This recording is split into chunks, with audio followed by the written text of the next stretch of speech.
Want a break from the ads? Want a description of this fanfiction? Fine. Akira, a normal human, gets reincarnated into an anime world with 3 wishes, thanks to the Random Omnipotent Being. If I can't wish for omnipotence, then I'll create a scenario where I become absurdly overpowered on day 1, he said. And that's exactly what happened. I got you, homie. The Random Omnipotent Being laughed. Day 1. It has only been 1 day. It feels like 1,000 centuries. The power of Boundless Records is forcefully changing my personality. Corrupted by the power of infinite knowledge, Akira becomes an outer god with the ability to travel worlds and seduce any woman he wants throughout the vast multiverse. This is the birth of a new outer god. Author, Murder_S_6 web novel. Chapter 10. Slaughterhouse for Humans night had fallen, and Akira was standing on top of the building where he had slept for a short while. Tensura was sitting beside him, and the two of them were simply staring at the stars in the sky. What a beautiful night this is, Akira said. Tensura did not take long to reply. It is, my lord, she said. The two sat in silence for a moment before they began to hear screams and shouts echoing from the edge of the country, accompanied by rising flames that were spreading quickly. Akira stood up and stretched his arms. Talk about a beautiful night, he remarked. Tensura stood up as well. Are you ready? He asked her. Tensura summoned massive, bloody claws upon her hands and giggled softly. Yes, my lord. I am happy to have such an opportunity to prove my worth to you, and to test the new powers you have offered me, she said, emitting a terrifying aura of bloodlust. The two flew up into the sky and directed themselves toward the southeast of the country, where the chaos was taking place. POV 0. The army of orcs had reached this country, which served as an intermediate location separating the Jura forest from the Falmouth kingdom. No one had expected an attack like this, and certainly not of this caliber. As a result, the defenses were quickly breached, and the population was left completely vulnerable. People were being butchered by the orcs, while others were crushed by flying debris or burned to death in the raging fires. Up in the sky, Akira and Tensura had just reached the scene. They hovered silently in the air while the loyal girl waited patiently for her master's command. Akira looked down at the people with pity before raising a hand. I give you 2 minutes, Tensura. Kill as many of these corrupted criminals as you can, and bring me as many souls as possible, he ordered. Tensura blushed with pure joy, looking with deep admiration at her master, who had finally given her the signal she had been anticipating ever since their arrival. Your desires are my commands, my lord, she said, quickly disappearing from Akira's sight. She reappeared on the ground, slicing down the first orc she saw attacking a human nobleman. She killed the orc instantly, and the nobleman looked up at her with a confused and wide-eyed gaze. You saved me, he screamed in joy, his eyes tearing up. Tensura smiled with a wicked, deadly, and terrifying grin. Only to have the pleasure for myself? She purred, making her claws grow even larger. The nobleman stared in absolute terror at Tensura as she unleashed massive amounts of bloodlust. Before he could utter another word, his vision shifted wildly toward the sky. He caught a brief glimpse of his own decapitated body from above, and of the silver-haired girl who was thoroughly enjoying the mutilation of his lifeless form. Tensura blushed with pleasure at the sight of these people she despised falling to the ground completely dead. She disappeared once again, traveling across the battlefield with immense speed, slashing down any human she saw alongside the orcs, whom she considered undesired guests.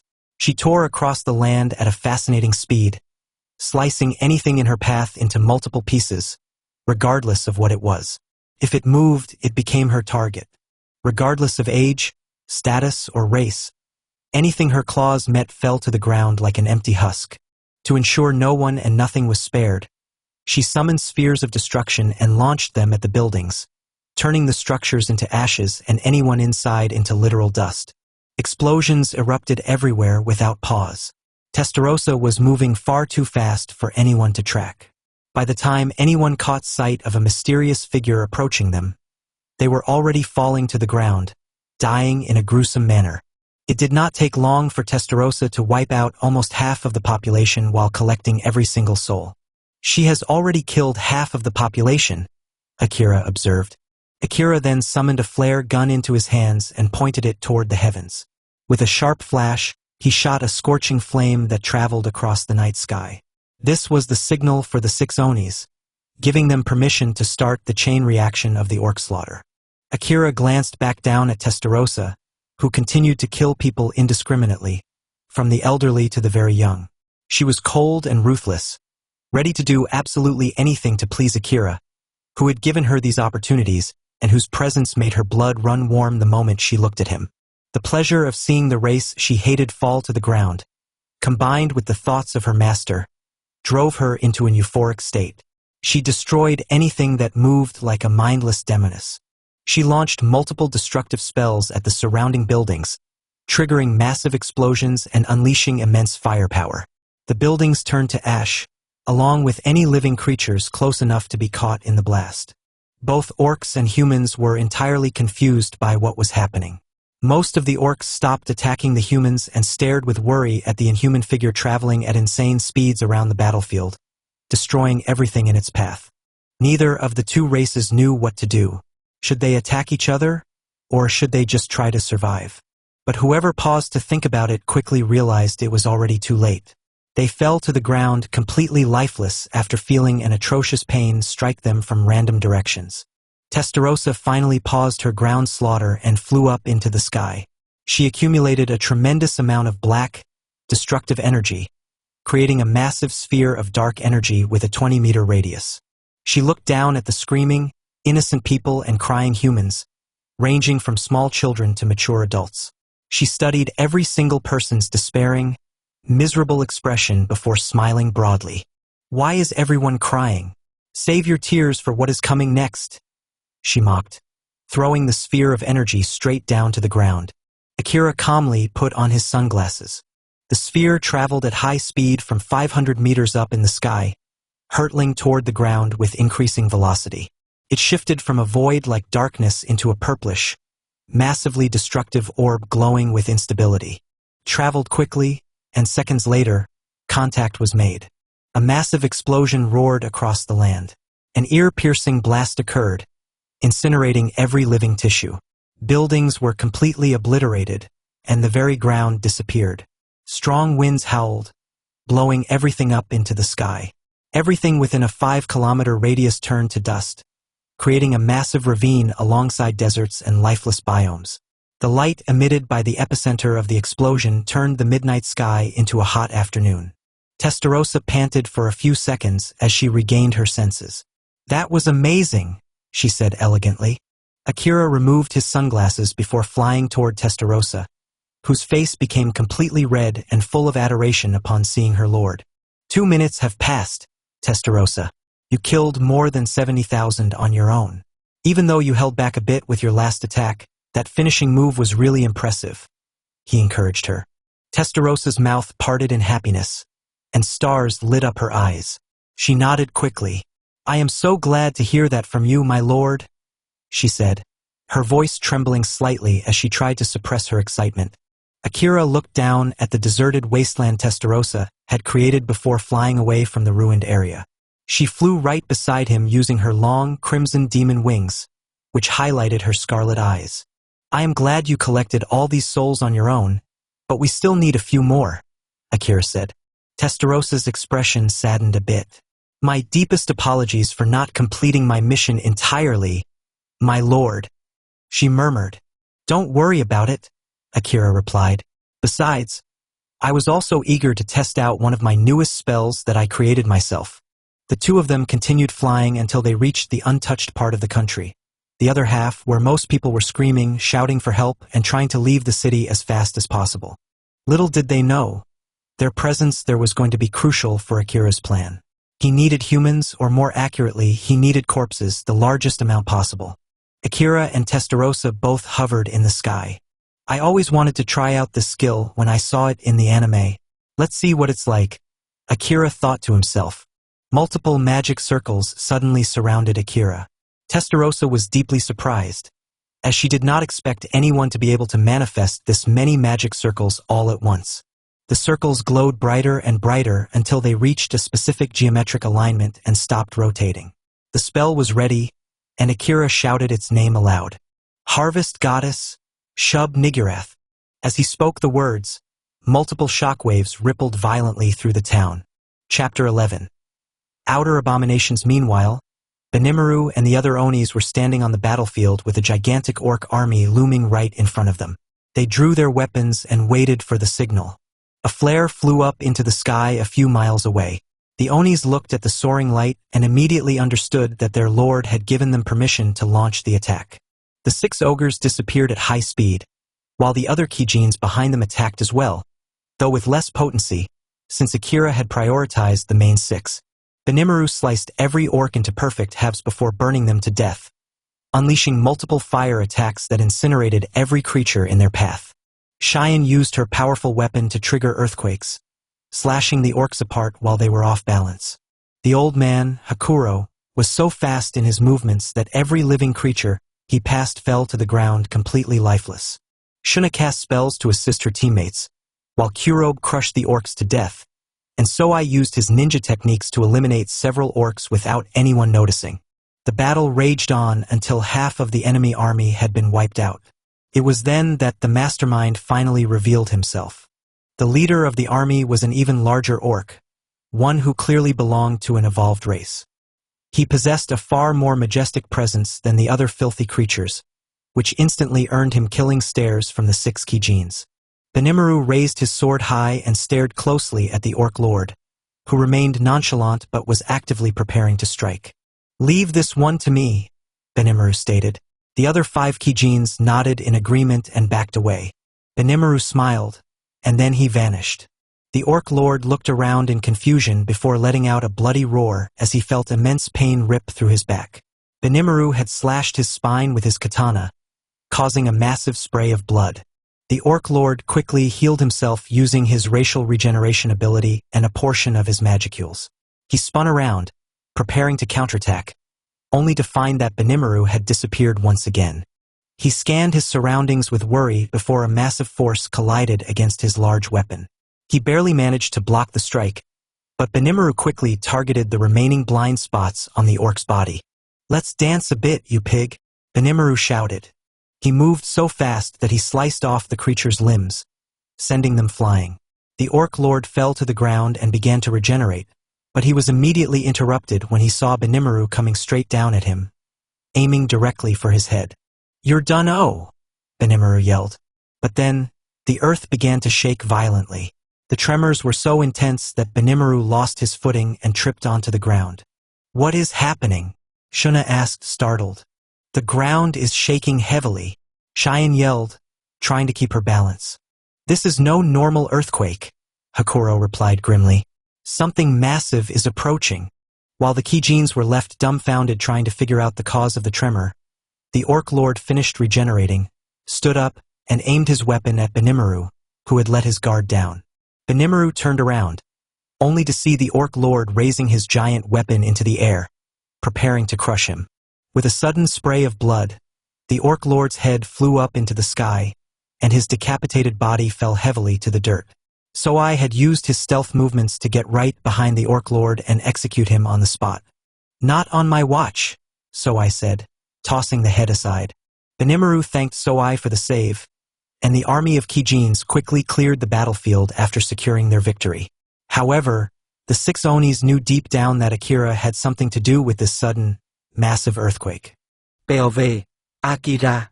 The magic circles around him faded away as shockwaves traveled across the entire ruined country. Buildings crumbled, defensive fortresses collapsed, and people fell to the ground like empty husks. All of the humans exposed to this aura collapsed completely lifelessly, their very souls devoured by nothingness. Not a single sound could be heard throughout the city, save for the heavy thuds of bodies hitting the rough ground, silencing all desperate screams simultaneously. Notice, you have collected a total of 50,000 souls from the casting of the spell. Notice how the system specified spell instead of skill. Skills and spells were not the same thing. A skill was something Velda had created in order to categorize his power fragments. Spells, on the other hand, were an unknown type of energy belonging to an entirely different dimension, which was used as a foundation for creating skills. In other words, Akira was drawing upon a power that belonged to an outer realm. However, the eerie silence was quickly broken by Testarossa, who had felt thousands of living signatures vanish all at once. She did not care at all about these human beings, but seeing them all die at the exact same time from an unknown spell was horrifying, even to her. Nevertheless, that terror quickly morphed into pure admiration for the source of this power. She blushed once again, thanking fate for allowing her to encounter Akira. She pressed a hand to her chest, feeling a strange warmth in her heart. Was a new emotion, distinct from her urge to serve Akira, brewing inside her? Perhaps it was love. This entire trip had allowed Testarossa to learn more about her lord and develop a deep affection for him, making these kinds of emotions entirely natural. As Testarossa fantasized about Akira, she shook the thoughts from her head and glanced down at the lifeless bodies. They were beginning to melt into dark blobs, merging together to form even larger masses of black matter. "My lord, may I ask what is happening?" she inquired, thoroughly confused. Akira turned to face Testarossa with a highly pleased expression. He raised his hands and spoke aloud. "I am glad you asked. Every single one of these humans touched by my spell was not simply killed. They were offered as a sacrifice for something even greater," he announced. The blobs began to stretch to immense heights, sprouting tentacles, mouths, and heavy limbs, all while emitting a dark aura of absolute despair. A cold sweat broke out on Testarossa's face. "Sacrifice?" she mumbled. "Exactly," Akira grinned. "All these humans are going to merge together to form monstrous creatures fresh from the outer realm. Have you ever heard of Shub-Niggurath's baby goats? It is a basic concept from the Lovecraftian mythos, but it is absolutely fascinating when you look at it directly." "Ah!" He laughed, staring at the first emerging creature. The blobs continued to join, merge, and accumulate, rapidly taking shape. The massive forms modeled themselves into terrifying entities. These creatures were 50 meters long, with dozens of black tentacles twisting out of their bodies and multiple mouths that screeched with the distorted sound of a goat's cry. Akira was overjoyed because the spell had worked flawlessly. The outcome was exactly what he had anticipated, making him look forward to testing his next spells. Akira pointed his hand forward. "Go for it," he commanded with an evil grin. The sun set completely. The sky took on an orange tint before being quickly swallowed by an eternal, outer darkness created by the massive movements of the immense baby goats. These creatures destroyed everything in their path, crumbling every building they came across until nothing remained. Every step they took shattered the ground and shook the entire land. The last remaining thousands of people, who still held a tiny spark of hope for survival, ran away with all their might, completely ignoring their rapidly depleting stamina. But no matter how fast they ran, the creatures caught up to them in a matter of seconds, crushing them to death beneath their weight. The monsters also used their limbs to hurl ruins out of their way, snatching up humans and eating them alive. The widespread destruction quickly caused the deaths of an additional 50,000 humans, far surpassing the original objective of 100,000 souls. The total count was now 170,000, which was more than enough. Testarossa looked at all the destruction caused by these monstrosities, and a primal ecstasy swelled within her. She thoroughly enjoyed this sight of pure chaos, as it perfectly fed her dark nature as a demoness who thrived on such gruesome scenes. "My lord, your performance has made me realize once again that I was born solely to serve you, a higher being, with everything I have for all eternity," she declared, kneeling before Akira. "Akira's my..." "Your words flatter me, Testarossa," he said, stepping closer to her. Testarossa stopped kneeling as Akira drew near, close enough for her to feel his breath and hear the steady rhythm of his heartbeat. She blushed deeply, staring into his fierce eyes. Her heart skipped a beat, and she found herself suffocating because she had completely forgotten to breathe. Akira caught Testarossa's slender cheeks, leaning his face close to hers. "How cute! Such a beautiful mouth praising me with such soft words," he teased, gently brushing his cheek against hers. Testarossa blushed intensely, her mouth parting slightly in shock at seeing her lord act this way. "My lord, I am beyond overjoyed at this moment," she whispered as they broke apart, her admiration growing rapidly. "To think I would receive such a privilege among all the other females surrounding you. Akira simply shrugged and wore a smug expression. One of the baby goats approached Akira, extending a massive tentacle for him to stand on. He stepped onto it and invited Testarossa to join him, and she immediately followed. The two rode atop the monstrous creature as the rampage continued. "We have a beautiful view from up here, my lord," Testarossa remarked, looking down at the spectacular sight of death, fire, and chaos. Akira had a different interpretation of the word beautiful, because all he saw below was sheer anarchy, which was not exactly conventional beauty. He simply sighed and remained quiet. But one thing was for certain. This rampage was not going to stop anytime soon. "I did summon 5 of those creatures, so why stop here? Let's make the most of it," Akira declared. Testarossa kneeled before him once more, a sadistic blush covering her face. "Let us rampage across this entire continent if it is your wish, my lord," she answered. Chapter 12. Demise of a country. Destruction spread throughout the entire country at a rapid pace as the baby goats continued to cause carnage and havoc. Every living creature that caught their non-existent eyes was automatically crushed to death within seconds. The entire southeastern portion of the Falmouth Kingdom quickly transformed into a wasteland of scattered ruins and dead bodies, marked by gigantic footprints pressed deep into the dirt.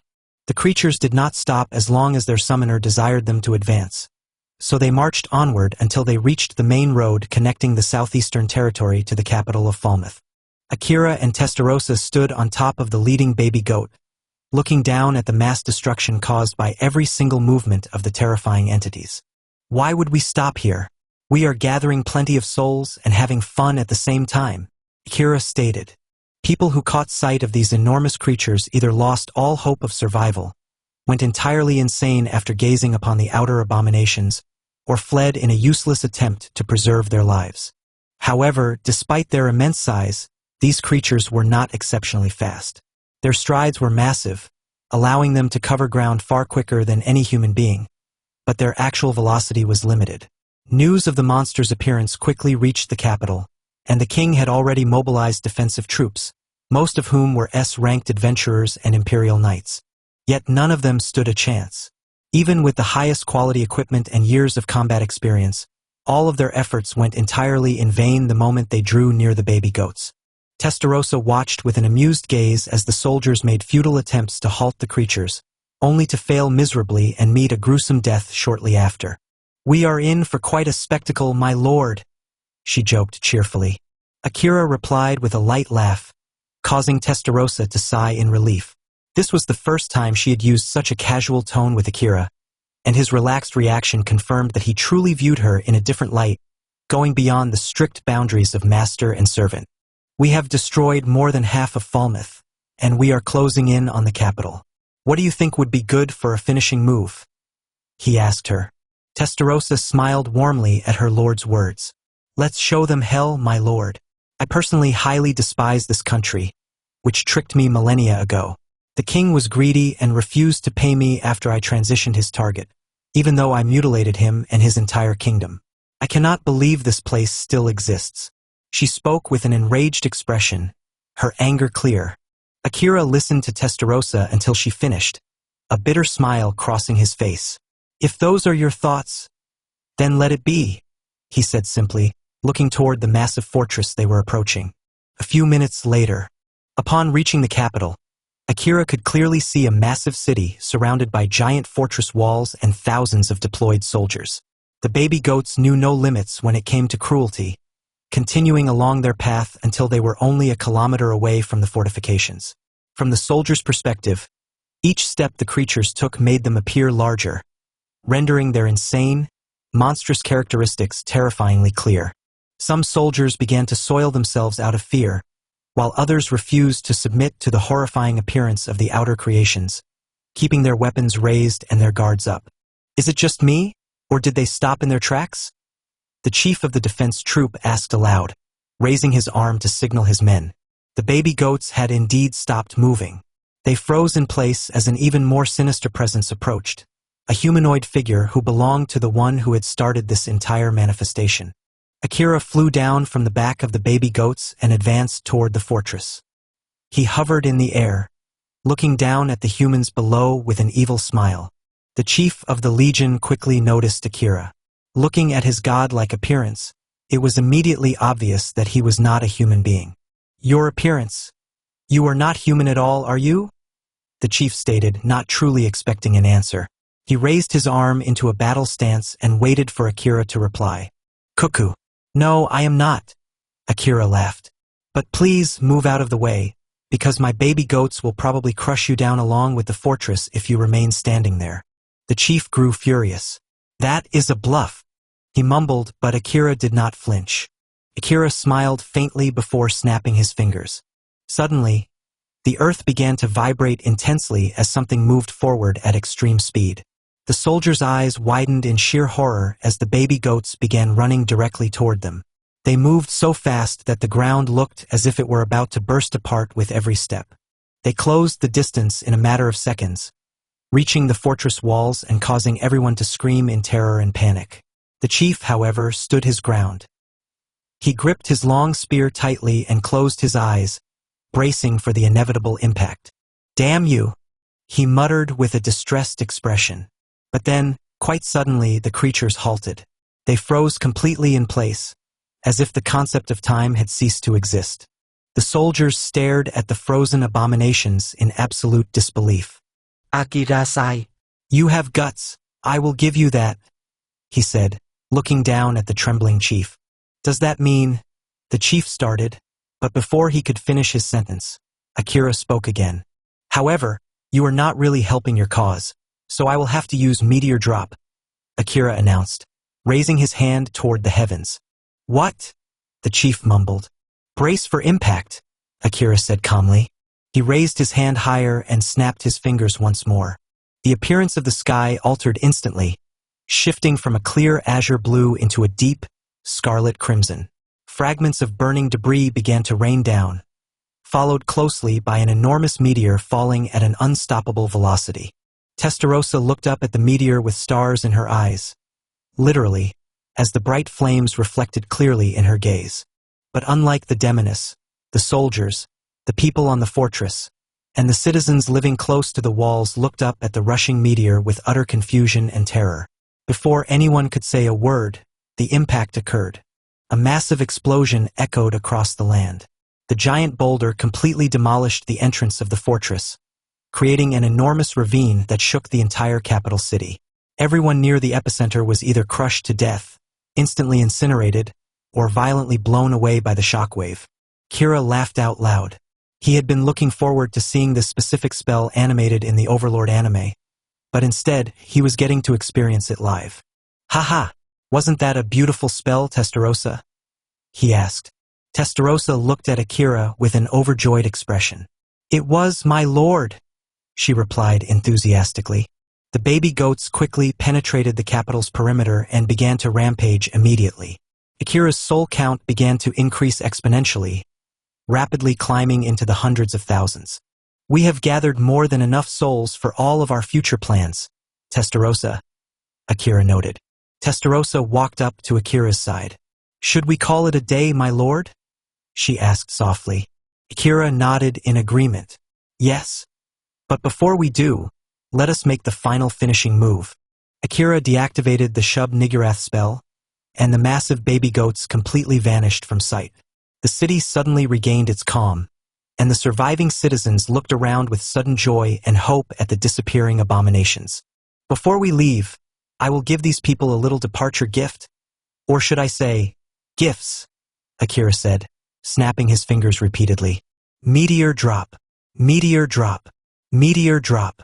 Akira spammed the meteor drop spell, and the sky changed its appearance rapidly. The celebrating citizens looked up at the sudden environmental shift, their eyes tracking the changing sky. Rocks began to fall from the heavens, and before anyone could react, a barrage of shooting stars appeared directly over the city. Chapter 13. The three devil goddesses. Akira's attack on Falmouth finally reached an end. But at what cost?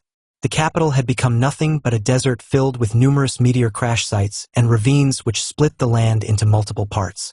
As for the noble district, that one was a wasteland overflowing with ruins, collapsed buildings, and dead bodies. The nauseating smell of rotten flesh and the exasperating sound of collapsing monuments only served as an example of the power held by the almighty dragon god.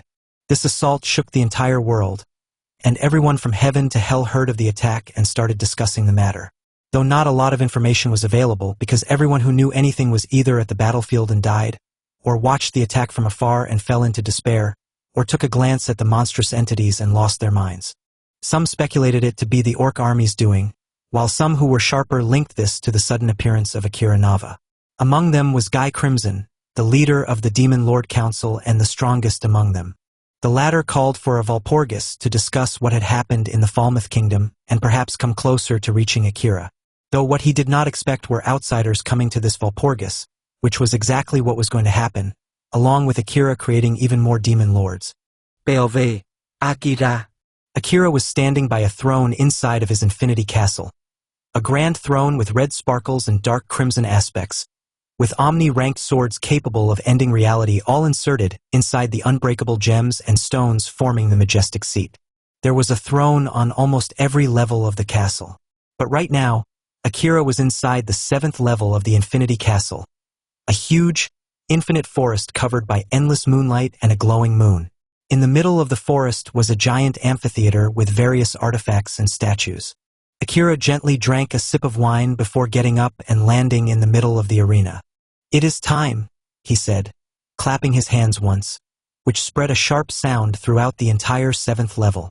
In front of him, 3 figures materialized in a bright, glowing light: Testarossa, Carrera, and Ultima.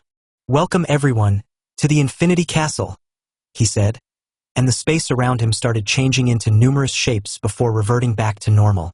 Testarossa and Ultima were a bit surprised by this kind of entry, unlike Carrera, who had already come here once. She blushed slightly after remembering her past interactions with Akira.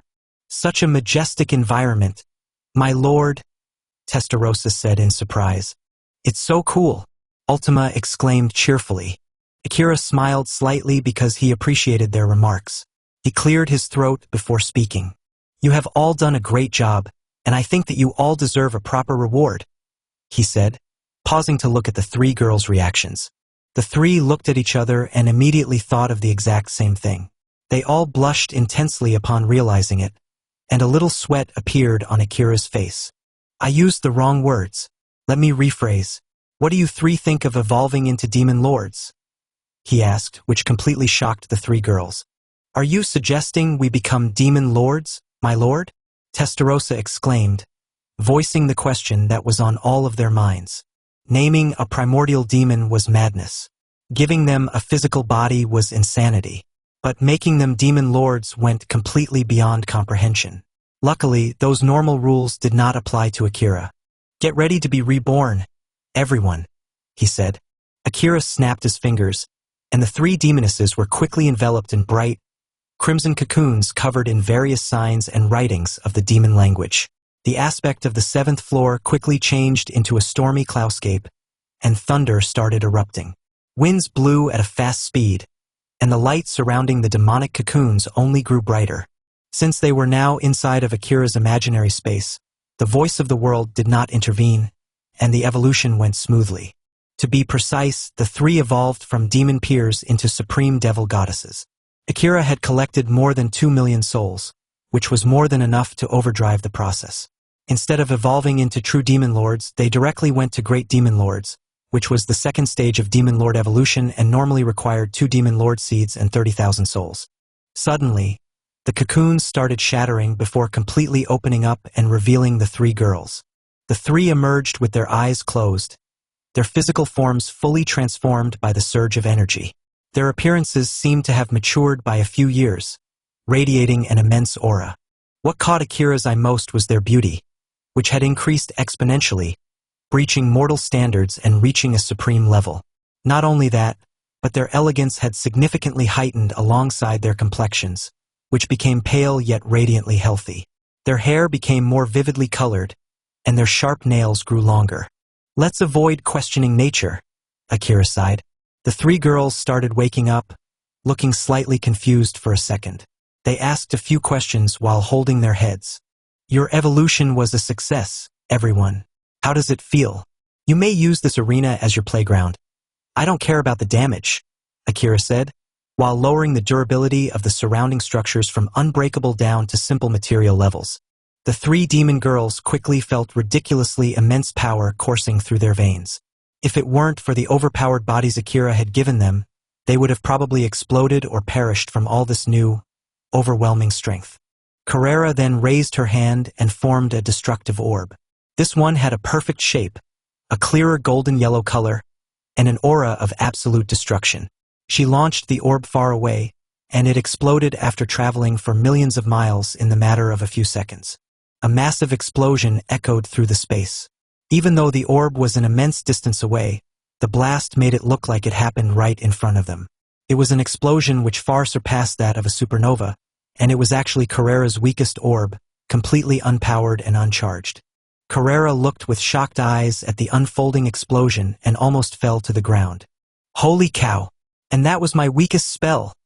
She shouted, which made the other girls even more excited.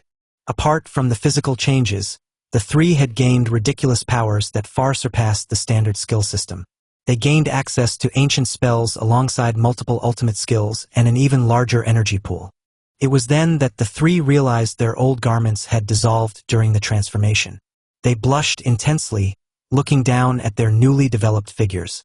Acting quickly to avoid embarrassing themselves in front of their lord, they instantly manifested elegant new clothes around themselves and acted as if nothing had happened. Testarossa moved forward until she was a single meter away from Akira. She kneeled down before him and spoke respectfully. Right behind her, the two other girls did the same, placing themselves beside each other. I deeply thank my lord for this gift, and I promise to serve him with my everything for as long as I exist, Testarossa said. I won't even let death get near me, because I will use every single second to repay you for your kindness. My lord, Carrera declared. Ultima spoke next. I will do anything in order to please my lord, no matter the cruelty. I am all yours, my lord. Use my strength however you like. Wow. Oh well, you cannot get more loyal than this, Akira thought to himself. But it still feels a little overwhelming hearing such things, especially when I still hold on to some of my human logic. Kira grinned, stepping forward. I appreciate all of your dedication. And now, he said, dropping into a battle stance. Let us test your new powers. Come at me, all at once.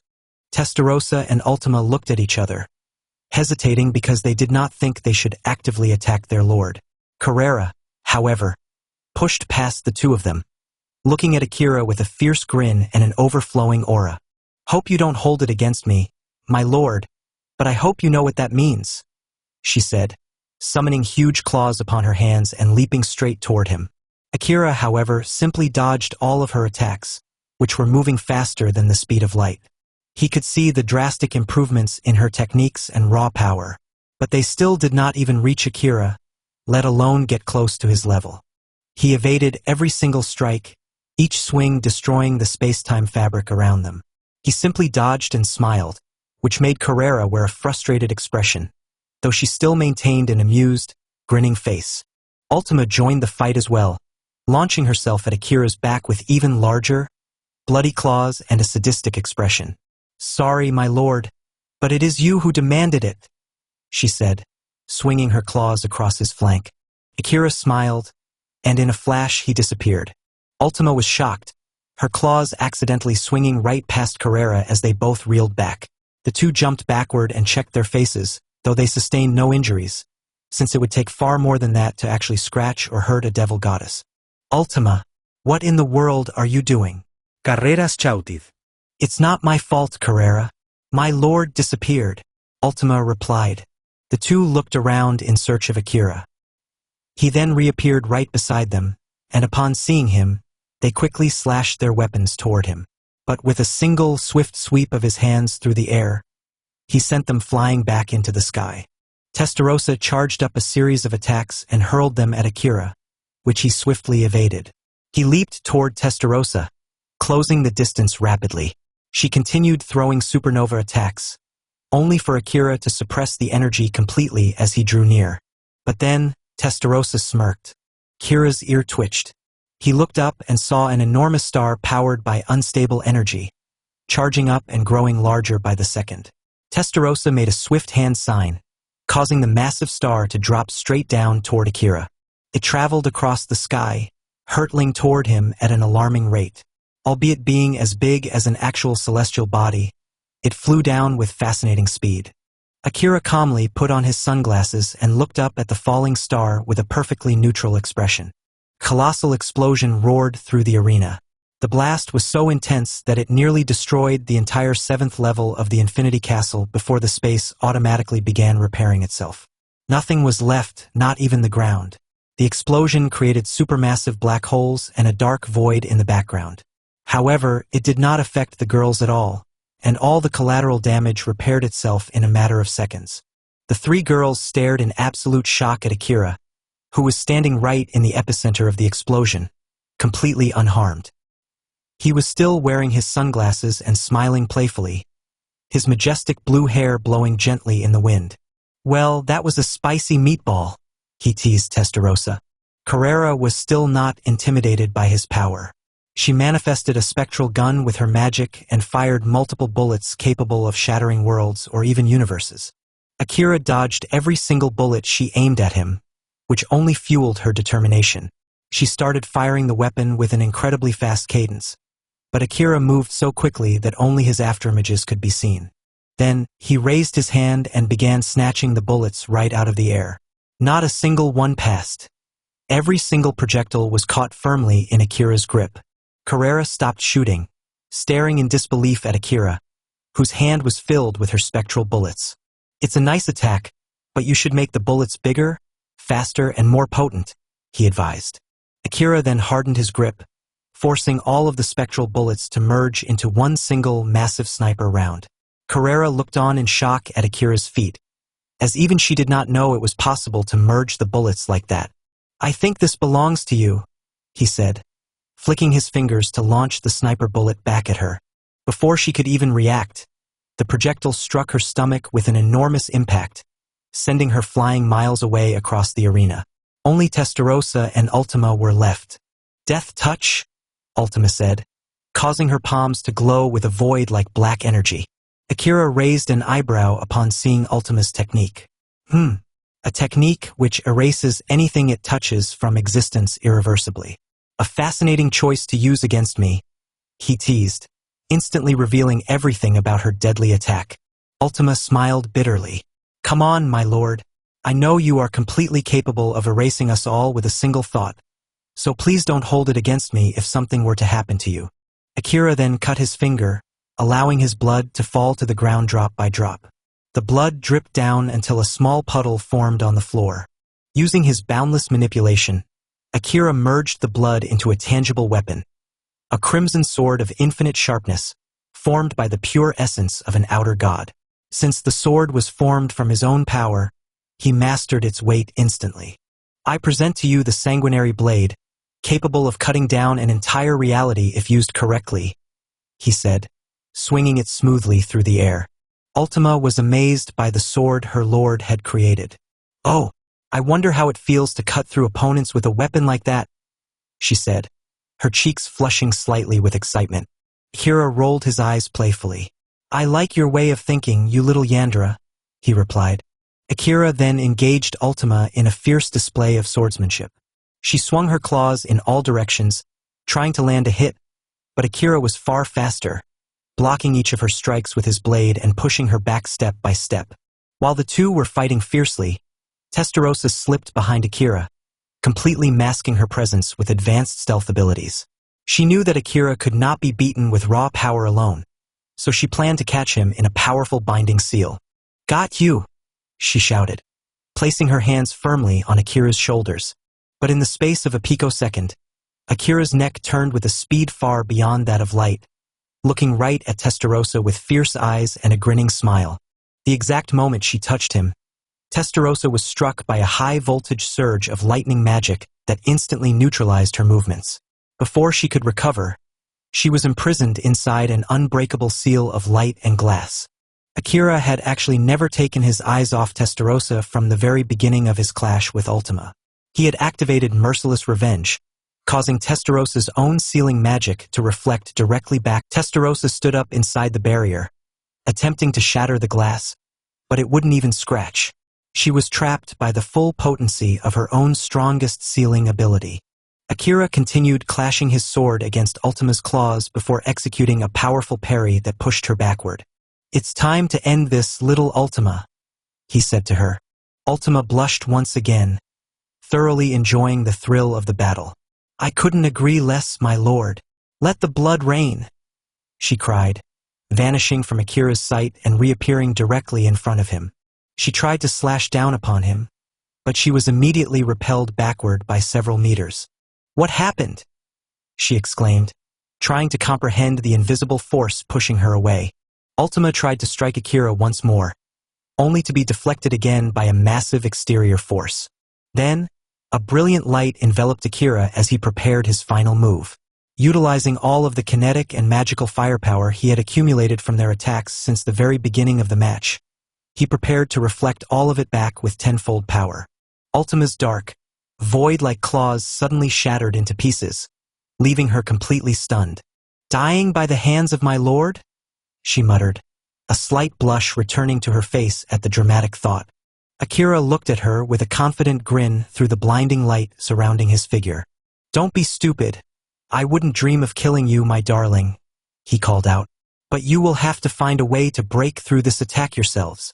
A loud, ear-piercing metallic ring resonated throughout the entire 7th floor of the castle. "Merciless revenge," he cast,